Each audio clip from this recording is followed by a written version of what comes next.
سب سے اہم سوال یہ ہے کہ ایمان کس طرح سے لایا جائے، تبلیغ دین کیسے کی جائے۔ آپ نے وہ جماعت تو دیکھی ہوگی نا، یہ جو مبلغوں کی جماعت ہوتی ہے، تبلیغی جماعت جسے کہا جاتا ہے،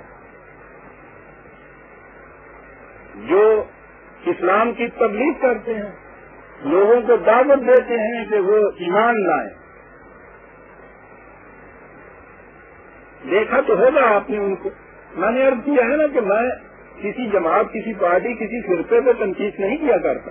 قرآن کے خلاف جو مسلک ہوتا ہے اس مسلک کے متعلق عرض کیا کرتا ہوں کہ یہ مسلک کیا ہے۔ یہ احباب یہاں تو انہوں نے تبلیغ کا کام اپنے پورے کر لیے، پکارے ضمیرہ میں کو ساختی کہ بار آسمان نہیں برداشتی۔ دنیا کے سارے کام ٹھیک ہو گئے تو پھر آسمان کی طرف چلے۔ یہ جماعتیں امریکہ اور یورپ میں بھی پہنچی۔ ایک حید قضائی کے ساتھ کہ وہ جو ان کے ہاں کا باہر لباس ہے اس پہ تو میں نہیں تنقید کرتا، جتنا زیادہ میلا ہو اتنا ہی اللہ والا ہوتا ہے، گندگی میں بکھرا ہوا مجذوب ہوتا ہے، آپ کو معلوم ہے، وہ بالکل ہی پہنچے ہوئے ہوں گا۔ اس کی تو ڈیفینیشن یہ ہے نا کہ کہاں کے خبرش میں آیا، جسے اس کی خبر ہو جاتی ہے پھر اس کی خبر نہیں نکلتی تھا۔ برن لباس اس قسم کا چیکٹ ہوا، ہاتھ میں ایک ایسا عصا کے اوپر ڈوری کے ساتھ ایک لٹیا بنی ہوئی،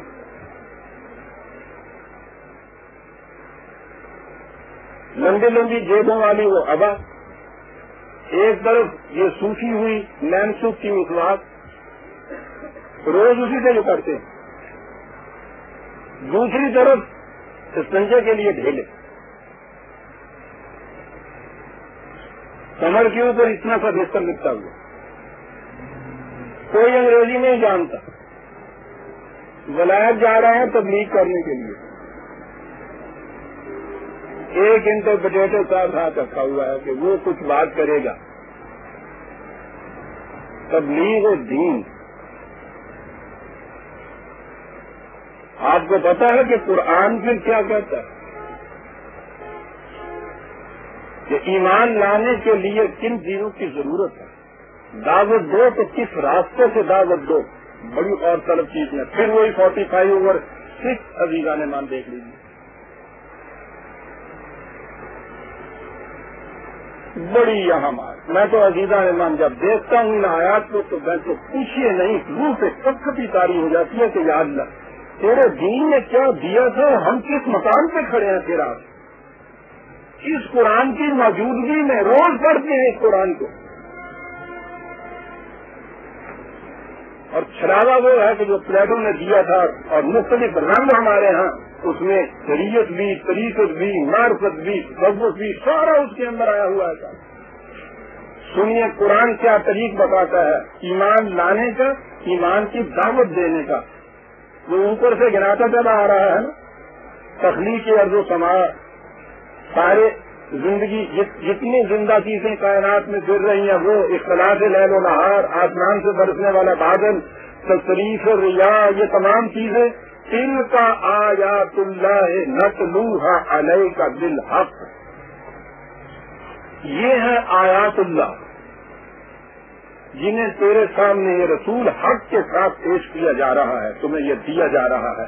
اور آگے ہے وہ ٹکڑا کہ ان سے پوچھو اب اے حدیث بعد اللہ و آیات ہی یؤمنون، ان سے کہو کہ اگر ان چیزوں کے باوجود تم ایمان نہیں لاتے تو پھر کون سی بات باقی ہے جس کے اوپر تم پھر ایمان لاؤ گے؟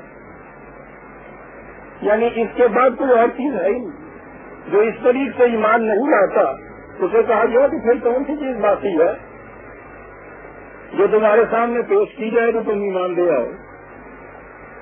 یہ ہے وہ آیات اللہ جنہیں پیش کرنے کے بعد ان سے کہا جائے گا دعوت غیر فکر دی جائے گی، ایمان کی دعوت دی جائے گی۔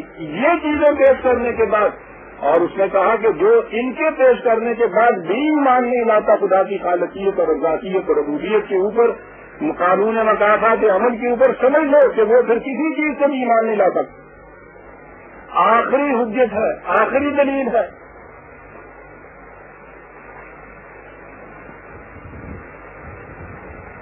قرآن کے حقائق پہ تو اس طرح سے ایمان لانے کی بات تھی۔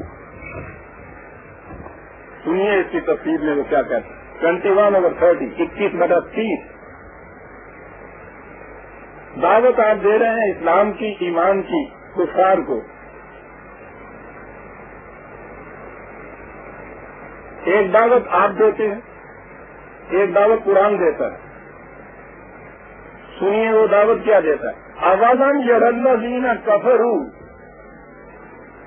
یہ جو صداقتوں سے انکار کرنے والے، عام ترجمے میں جسے ہم کافر کہتے ہیں، یہ کافر جو ہیں، کیا کبھی انہوں نے اس چیز پہ بھی غور کیا ہے؟ بلکہ جڑاؤ دیکھا ہے، اس بات کو مشاہدہ کیا ہے؟ جڑاؤ ہے یہاں خالی ذہنی طور پہ ایک سبجیکٹو یا اکیڈیمک یا تھیوریٹیکل ڈسکشن نہیں، دیکھنا ہے کیا انہوں نے کبھی اس چیز کو کبھی مشاہدہ کیا ہے، غور کیا ہے اس چیز کا؟ پھر سن لیجیے، کفار کو دعوت دی جا رہی ہے، کس چیز پہ غور انہوں نے کبھی کیا ہے، دیکھا ہے، غور کیا ہے کس چیز پہ؟ ان السماوات والارض کانتا رتقا ففتقناہما، اللہ اکبر۔ برادران عزیز، آپ کے ہاں کی بلند ترین سائنس جس چیز سے 20ویں تو نہیں، خیر 19ویں صدی میں جا کے کہیں پہنچی تھی، قرآن 6 صدی عیسوی میں یہ بات کہہ رہا ہے، تو فار سے کہہ رہا ہے کہ تم اور باتوں کو چھوڑو، تم یہ بتاؤ کہ اس چیز سے تم نے غور کیا ہے کہ یہ سارا سلسلہ کائنات ابتدا میں ایک ہی حیولہ تھا، نبولا تھا، گیسز کی شکل کے اندر، یہ الگ الگ زمین اور چاند اور ستارے اور سورج اور یہ چیزیں یوں نہیں تھی، یہ سارے کا سارا کانا رت کا، یعنی کفار کو دعوت دی جا رہی ہے ایمان لانے کی ظالمان۔ تو کبھی تم نے اس کو بھی غور کیا کہ ابتداً یہ سارا کائنات کا حجولہ ایک جگہ تھا، پھر اس کے بعد فقط نہ ہونا، پھر ہم نے ان کو چھینٹے کی طرح یوں الگ الگ کیا، وہ سورج، وہ چاند، وہ ستارے، یہ زمین، چھڑک دیا ہم نے اس کو فضا کی کہنائیوں کے اندر۔ اللہ اکبر۔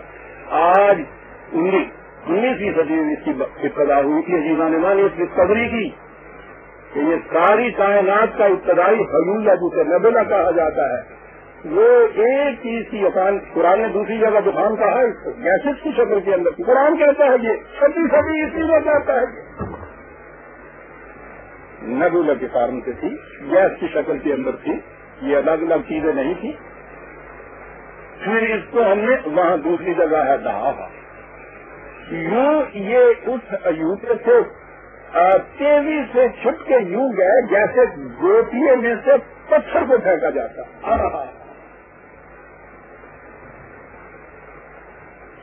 پوچھئے کسی سائنٹسٹ سے، اس کو وجد آ جائے گا، صاحب اس تصویر کے اوپر وجد آ جائے گا۔